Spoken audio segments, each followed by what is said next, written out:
Hello छात्रों, मैं Anil sir एक बार फिर लेके आया हूँ 10वीं कक्षा का मॉडल सेट 2023 का। और आज का हमारा सब्जेक्ट है विज्ञान। विज्ञान का मतलब साइंस। साइंस से ऑब्जेक्टिव का क्वेश्चन जो है मैं आपको बताऊंगा, ठीक है। तो सबसे पहले स्टार्ट करते हैं वीडियो को। वीडियो का स्टार्ट करने से पहले मैं आप लोग को एक बार बता दूं कि जिन लोगों ने हमारे वीडियो को, चैनल को अभी तक सब्सक्राइब नहीं किया है, वे लोग हमारे चैनल पर जाके हमारे चैनल को सब्सक्राइब कर दे। और आगे भी मैं इस तरह का वीडियो आपको देते रहूंगा जो आपके परीक्षा में काफी उपयोगी होगा। तो छात्रों, स्टार्ट करते हैं हम लोग साइंस का मॉडल सेट नंबर 1। पहला क्वेश्चन है, दाढ़ी बनाने में किस प्रकार का दर्पण का उपयोग किया जाता है। दाढ़ी बनाने के लिए जो दर्पण का उपयोग होता है वो होता है अवतल दर्पण का, ठीक है। Option number C. अब बोलता है गोलीय दर्पण में फोकस दूरी एवं वक्रता त्रिज्या के बीच संबंध क्या है, ठीक है।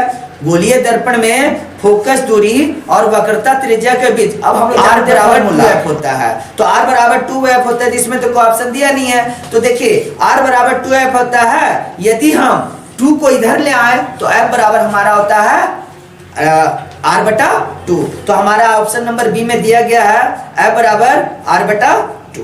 अगला क्वेश्चन 3 नंबर बोलता है प्रकाश के अपवर्तन की क्रिया में कौन सी भौतिक राशि अपरिवर्तित रहती है। तो प्रकाश के अपवर्तन की क्रिया में आवृत्ति जो होता है वो चेंज नहीं होता है, बाकी आपका वेग चेंज हो जाता है और तरंग दैर्ध्य भी चेंज हो जाता है, ठीक है। अगला क्वेश्चन 4 नंबर, 1 मीटर फोकस दूरी वाले उत्तल लेंस की क्षमता क्या है। 1 मीटर फोकस दूरी वाले उत्तल लेंस की क्षमता क्या है। तो एक फॉर्मूला होता है P बराबर 1/f, ठीक है। तो हमको तो f का वैल्यू तो फोकस दे दिया 1। अब 1 को 1 से डिवाइड करेंगे तो आएगा 1, यानी कि आ गया 1 डायरेक्टर। आंसर आता है डायरेक्टर में आता है। अब सवाल उठता है कि प्लस में कि माइनस में। तो जब उत्तल लेंस रहता है ना तो प्लस में लेते हैं, और जब अवतल लेंस रहता है तो माइनस में लेते हैं, ठीक है। तो हमारा हो जाएगा 1D, वो भी प्लस वाला, ठीक है। अगला क्वेश्चन, 4D क्षमता वाले अवतल लेंस की फोकस दूरी क्या होगी। 4D क्षमता वाले अवतल लेंस की फोकस दूरी क्या होगी। तो आपका है उसी फॉर्मूला पे बनाना है, P बराबर 1/f।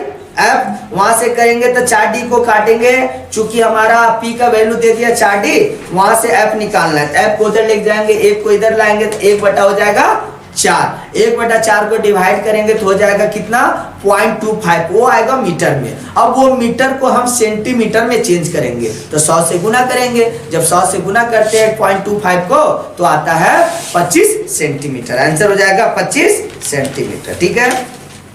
आगे, वाहन के अग्रदीपों में किस दर्पण का उपयोग किया जाता है। वाहन के अग्रदीपों में जो है कौन सा दर्पण का उपयोग किया जाता है। तो अवतल दर्पण। जो अग्रदीप का मतलब जो हेडलाइट उसका रहता है वो, वहां पे अवतल दर्पण का यूज करते हैं। आगे बोलता है अगला क्वेश्चन, मानव नेत्र के जिस भाग पर किसी वस्तु का प्रतिबिंब बनता है वह क्या होता है। तो ऐसे तो होता है रेटिना। रेटिना का नाम ही है दृष्टि पटल। और ये भी याद रखिएगा कि मानव नेत्र पे जो उसका प्रतिबिंब बनता है, कोई भी बिंब का प्रतिबिंब बनता है, वो उल्टा होता है और वास्तविक होता है। मानव नेत्र पे कभी प्रतिबिंब बनता है तो उल्टा बनता है और वास्तविक बनता है। आगे, सामान्य नेत्र की दूर बिंदु क्या है। सामान्य नेत्र का दूर बिंदु मतलब कितना दूर तक हम देख सकते हैं। सामान्य नेत्र, हाँ, तो वो अनंत तक देख सकते हैं। और वही चीज को बोल देता है निकट बिंदु क्या है, तो वो होता है 25 सेंटीमीटर, ठीक है। तभी हो जाएगा अनंत 8 का D। नेत्र में जाने वाली प्रकाश की मात्रा का नियंत्रण कौन करता है। नेत्र में जाने वाला प्रकाश की मात्रा का नियंत्रण परितारिका करता है, ठीक है। कौन करता है, परितारिका। अगला क्वेश्चन, मानव नेत्र में प्रतिबिंब की प्रकृति क्या होती है। तो अभी मैंने थोड़ा देर पहले बताया था मानव नेत्र में प्रतिबिंब कैसा बनता है। तो भाई उल्टा बनता है और वास्तविक बनता है। तो ऑप्शन नंबर D।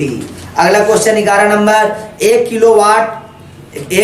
किलोवाट जो है प्रति घंटा में निम्न में से किसकी इकाई है। तो भाई ये ऊर्जा का व्यवसायिक मात्रक है, ठीक है। व्यवसायिक मात्रा है ये, ठीक है, ऊर्जा का। कूलम्ब किसका एसआई मात्रक है। तो कूलम्ब होता है विद्युत आवेश का। कूलम्ब किसका है, विद्युत आवेश का। अगला क्वेश्चन 13 नंबर, विद्युत मोटर एक युक्ति है जो परिवर्तित करता है। विद्युत मोटर किसको परिवर्तित करता है। तो विद्युत ऊर्जा को आंतरिक ऊर्जा में ये परिवर्तित करता है। किसको करता है? विद्युत ऊर्जा को आंतरिक ऊर्जा में। Option number B. 14, जल का विद्युत अपघटन किस प्रक्रिया जल का विद्युत अपघटन किस प्रकार की अभिक्रिया है? तो जल का विद्युत अपघटन मतलब जल से हम लोग बिजली का उत्पादन करते हैं, तो जल वहां टूटता है, टूट के बिजली का उत्पादन करता है। तो ये टूटने का काम जो होता है वो वियोजन, और जुटने का काम जो होता है संयोजन। तो टूटा तो हो जाएगा ऑप्शन नंबर बी, वियोजन। आगे कहता है CuO, कॉपर ऑक्साइड में हाइड्रोजन का मात्रा जब मिलाते हैं तो हमारा क्या होता है? Cu+H2O। यानी दिए अभिक्रिया में किस पदार्थ का उपचयन? उपचयन का मतलब होता है कौन किसके साथ जुड़ा, तो जुड़ने का काम यहाँ हाइड्रोजन में हो रहा है, ठीक है, हाइड्रोजन में O जुड़ रहा है, तो हो जाएगा उपचयन में H2, ठीक है। आगे 16 नंबर में पिक्चर दिया गया है और पिक्चर में पूछा है आपको क्या क्या है, तो आपका है आयरन कील है, लोहे का कील है, कील को डुबाया गया है किसमें? तो आपको हाँ कॉपर सल्फेट में, कॉपर सल्फेट के विलयन में डुबाया गया है, तो आपका क्या बना? तो आयरन सल्फेट बना और प्लस कॉपर टूटा। तो यहाँ पे जो जुड़ने का काम किया है, जुड़ने का मतलब विस्थापित हो गया, हमारा जो कॉपर सल्फेट, सल्फेट बैठा था कॉपर के पास, वो सल्फेट चला गया आयरन के पास, तो वहां क्या हो गया? अपना जगह को, वही चीज रहा लेकिन अपने जगह को विस्थापित कर लिया, तो यहाँ हो जाएगा विस्थापन अभिक्रिया। अगला क्वेश्चन 17 नंबर, निम्नलिखित में से कौन प्रकृति सूचक का उदाहरण है? तो यह है लिटमस पत्र। लिटमस पत्र जो होता है प्रकृति सूचक का उदाहरण है। अगला क्वेश्चन 18 नंबर, किसी विलयन का पीएच मान 10 है, यदि तो बोलता है वह निम्नलिखित में से क्या होगा? अगर किसी विलयन का पीएच मान 10 होता है तो 7 से 14 के बीच जिसका पीएच मान है उसको हम लोग क्या कहते हैं? क्षार कहते हैं, वो क्षारीय होता है। 7 पूरा रहेगा उदासीन, 7 से कम रहेगा तो अम्ल, ठीक है। उसके बाद है दिया गया एक चित्र, आपको चित्र दिया गया है, चित्र में एक हाथ को दिखाया गया है और उस पर कुछ केमिकल डाला जा रहा है, उससे क्या हो गया? तो हाथ गल गया। ये एक संकेत है। संकेत किस चीज का भाई? तो आप कभी भी प्रैक्टिकल में जाओ तो कोई भी अम्ल हो या क्षार हो उसको अपने हाथों पे मत डालिए, क्या होता है? उससे हाथ जल भी सकता है, ठीक है। तो वो एक संकेत है, वही बोलता है सांद्र अम्ल तथा क्षार वाले बर्तन की चेतावनी चिन्ह है, ये चेतावनी चिन्ह है एक, ठीक है। अगला क्वेश्चन 20 नंबर, इमली में कौन सा अम्ल पाया जाता है? तो इमली चूंकि खट्टा पदार्थ है, खट्टे पदार्थ में एक्चुअली में सिट्रिक अम्ल पाया जाता है, लेकिन इमली जो है वो एक्सेप्शनल है, ठीक है, मतलब कि वो इमली खट्टा है लेकिन उसमें सिट्रिक ना पाके टार्ट्रिक पाया जाता है, ठीक है। तो ऑप्शन हो जाएगा ऑप्शन नंबर बी। अगला, कौन अधातु कमरे के ताप पर द्रव अवस्था में पाया जाता है? सबसे पहले अधातु का बात किया, धातु बोलेगा तो भाई पारा है, कमरे के तापमान पे वो आ जाता है द्रव की अवस्था में, लेकिन इसने बात कर दिया अधातु, तो अधातु का मतलब होता है ब्रोमीन। ब्रोमीन जो होता है कमरा के ताप पे उसको रखेंगे तो वो क्या होता है? द्रव अवस्था में आ जाता है, ठीक है। अगला क्वेश्चन, निम्नलिखित में से किस पदार्थ का उपयोग अग्निशामक बनाने में किया जाता है? तो सोडियम हाइड्रोजन कार्बोनेट, इसी को बोला जाता है सोडियम बाई कार्बोनेट का उपयोग करते हैं किसमें भाई? तो अग्निशामक बनाने में किया जाता है। 23 नंबर क्वेश्चन, आधुनिक आवर्त सारणी किस आधार पर बना है? आधुनिक आवर्त सारणी मतलब अभी का जो बना हुआ है आवर्त सारणी वो किस पे है? तब परमाणु संख्या पे बना हुआ है। और मेंडल के द्वारा जो बनाया गया था आवर्त सारणी वो किस चीज पे था? परमाणु द्रव्यमान पे था। याद रहेगा मेंडल का जो आवर्त सारणी था परमाणु द्रव्यमान पे था, और अभी का जो आधुनिक आवर्त सारणी है वो है आपका परमाणु संख्या पे। अगला क्वेश्चन, क्वेश्चन नंबर 24, निम्नलिखित में से कौन धातु सबसे अधिक अभिक्रियाशील है? तो आपको याद रखना है Na इस तरह करके होता है, लास्ट में आता है सोना, यानी सबसे ज्यादा जो अभिक्रियाशील है वो K का मतलब हो गया पोटेशियम। पोटेशियम सबसे ज्यादा अभिक्रियाशील है, और सबसे कम अभिक्रियाशील कोई है तो वो है सोना, सबसे नीचे आता है, इसलिए सोना का दाम सबसे ज्यादा रहता है, ठीक है। आगे, पृथ्वी की भूपट्टी में प्राकृतिक रूप से पाए जाने वाले तत्व या यौगिक को क्या कहते हैं? तो खनिज कहते हैं। पृथ्वी के भूपट्टी में जो पाया जाता है पृथ्वी के अंदर उसको हम लोग खनिज कहते हैं। अगला, प्रोपेनॉल में कौन अभिक्रियाशील समूह मौजूद है? प्रोपेनॉल जो होता है आपका अल्कोहल का एक समूह है। अल्कोहल मतलब वो दारू नहीं, उसमें थोड़ा बहुत होता है मात्रा, ठीक है। अल्कोहल का मतलब दारू ही होता है, लेकिन उसमें थोड़ा बहुत का मात्रा होता है। किस कैटेगरी में आता है? तो प्रोपेनॉल के कैटेगरी में आता है, ठीक है। आगे अगला क्वेश्चन 27 नंबर, प्रकाश संश्लेषण प्रक्रिया में निम्नांकित में क्या नहीं होता? तो प्रकाश संश्लेषण प्रक्रिया जो होता है उसमें क्या नहीं होता है? पहले जल टूटता है। आप लोग को जब प्रकाश संश्लेषण मैंने पढ़ाया था तो बताया था कि सूर्य से कार्बन डाइऑक्साइड लिया, फिर नीचे से लवणता लिया, और ये सारा चीज लेने के बाद प्रकाश से धूप लिया। तो ये सारा लेने के बाद वो जब बनाता है भोजन अपना, जब पत्ते बनाते हैं मतलब पौधे बनाते हैं पत्ते में, तो वहां से क्या होता है? तो वहां से ऑक्सीजन पहले मुक्त होता है, ऑक्सीजन छूटता है, और वहां से एक पानी का लेयर वो जमा होता है। पत्तियों में रंध्र होता है, रंध्र में वो जाके जमा हो जाता है। तो पानी यहाँ पे बोलता है जल का टूटना, जल टूटता ही है। ऑक्सीजन मुक्त होता है, ये भी होता है। तीसरा नंबर में कार्बन डाइऑक्साइड का मुक्त होना, ये नहीं होता। कार्बन डाइऑक्साइड वो लेता है, छोड़ता नहीं है। तो ये ऑप्शन गलत दिया, ऑप्शन नंबर सी गलत है। फ्लोएम से खाद्य पदार्थों का परिवहन पौधे में किस दिशा में होता है? फ्लोएम, फ्लोएम का मतलब होता है पौधे अपना भोजन बनता तो पत्ती में है, तना में कैसे गया, जड़ में कैसे गया, और जगह पे फल में कैसे गया, तो अपना भोजन कैसे पहुंचाता है? तब फ्लोएम के माध्यम से वो पहुंचाता है। तब फ्लोएम इधर से बहता है, उधर से मतलब नीचे ऊपर सभी दिशा से अपना वो भोजन पहुंचाने का काम करता है। तो यहाँ हो जाएगा ऊपर से नीचे दोनों, और अन्य ऑप्शन नंबर सी। वृक्क की रचनात्मक तथा क्रियात्मक इकाई को क्या कहते हैं? तो वृक्क का जो रचनात्मक और क्रियात्मक इकाई होता है उसको इसमें दिया हुआ वृक्क, और इसी को बोला जाता है वृकाणु, ठीक है। वृक्क को ही वृकाणु बोला जाता है।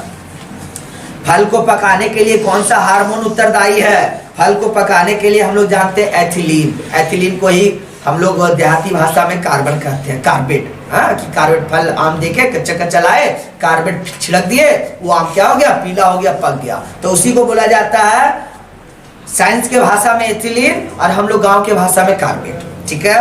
अगला क्वेश्चन, एस्ट्रोजन स्रावित होता है। एस्ट्रोजन जो है महिला में स्रावित होने वाला चीज है, ठीक है। और ये महिला में स्रावित होता है तो कहाँ पे होता है? तो अंडाशय द्वारा। हाँ, महिला लोग में स्रावित होने वाला एक हार्मोन है एस्ट्रोजन, और ये कहाँ पे होता है? तो अंडाशय द्वारा होता है, ठीक है। अगला है 32 नंबर, नर युग्मज तथा मादा युग्मज के संलयन को क्या कहते हैं? जब नर युग्मज और मादा युग्मज मिलता है तो इसके क्रम को क्या बोला जाता है? तो निषेचन बोला जाता है, ठीक है, निषेचन, ऑप्शन नंबर बी।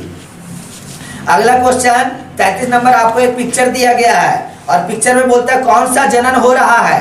तो ये तो तुम्हारा देखिए आपका पिक्चर में एक वहां पे एक नया उसमें मुकुलित हो रहा है, मतलब इसको बोला जाता है मुकुलन विधि, ठीक है, मुकुलन बोला जाता है, ऑप्शन नंबर ए। अब 34 नंबर क्वेश्चन, पक्षी और चमगादड़ के पंख क्या होते हैं? तो असमजात अंग है, एक जैसा दोनों नहीं है, अलग अलग है, तो इसी को बुलाता है ऑप्शन नंबर डी, असमजात अंग।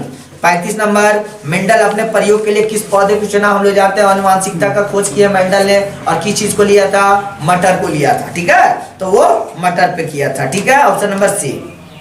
अगला क्वेश्चन, निम्नलिखित में कौन उत्पादक है? उत्पादक का मतलब सबसे पहले, जैसे घास, घास को कौन खाया? बकरी खसी खाया, बकरी खसी कौन खाया? मनुष्य खाता है, तो हमारा उत्पादक कौन हुआ? घास हुआ, फिर वो मनुष्य मरता है, फिर उस मिट्टी में मिल गया, फिर वहां से घास फूस निकल गया, यानी ये जो खाद्य चक्र है, खाद्य श्रृंखला, उसी में सबसे पहले कौन आता है? तो सबसे पहले आता है घास, ठीक है, तो हो जाएगा आपका option number C. 37 number question, किसी आहार श्रृंखला में शाकाहारी का निर्माण होता है, कहाँ होता है भाई? तो ये प्रथम पोषी स्तर का है। शाकाहारी कौन है? तो प्रथम पोषी का स्तर का ही आता है। अगला क्वेश्चन, ओजोन परत के ओजोन परत के अपक्षय के लिए जिम्मेदार कौन है? तो CFC, क्लोरोफ्लोरोकार्बन। क्लोरोफ्लोरोकार्बन के कारण ओजोन लेयर जो है, जो पराबैंगनी किरण को रोक रहा है, वो अपक्षयित हो रहा है, मतलब वो छेद हो रहा है, ठीक है, तो ऑप्शन नंबर हो गया 38 का बी। 39, निम्नलिखित में से कौन जैव मात्रा ऊर्जा स्रोत का उदाहरण नहीं है? तो जैव मात्रा में कौन नहीं है भाई? तो लकड़ी, लकड़ी तो जैविक है ही, गोबर गैस वो भी जैव से उत्पन्न होता है, और कोयला, कोयला भी जैविक संसाधन में आता है। आपका जो है नाभिकीय ऊर्जा, ये आपका जैव संसाधन नहीं है। और आखिरी क्वेश्चन आज का 40 नंबर, पवन ऊर्जा उत्पादन के लिए पवन की न्यूनतम चाल कितनी होनी चाहिए? पवन ऊर्जा के से जो ऊर्जा का उत्पादन होता है उसका पवन चक्की का चाल 15 किलोमीटर प्रति घंटा होना चाहिए। उससे कम रहेगा ऊर्जा का उत्पादन नहीं होगा, और उससे ज्यादा रहेगा बहुत अच्छा बात है। ठीक है, तो ये था साइंस का मॉडल सेट नंबर 1 ऑब्जेक्टिव का क्वेश्चन जो जैक बोर्ड ने आप लोगों के लिए अभ्यास के लिए दिया है। आप लोग ये जो सेट दिया जा रहा है उस सेट से ज्यादा प्रैक्टिस करें, और ज्यादातर क्वेश्चन जो आपके एग्जाम में आता है इन्हीं सभी सेटों से आता है। तो आप लोग हमारे चैनल को इसी तरह देखते रहिए। जिन लोगों ने हमारे चैनल को सब्सक्राइब नहीं किया है वो लोग अभी हमारे चैनल पे जाके सब्सक्राइब कर दे, और लाइक करना हमारे वीडियो को ना भूले, और देखते रहिए अनिल सर कोचिंग क्लासेस।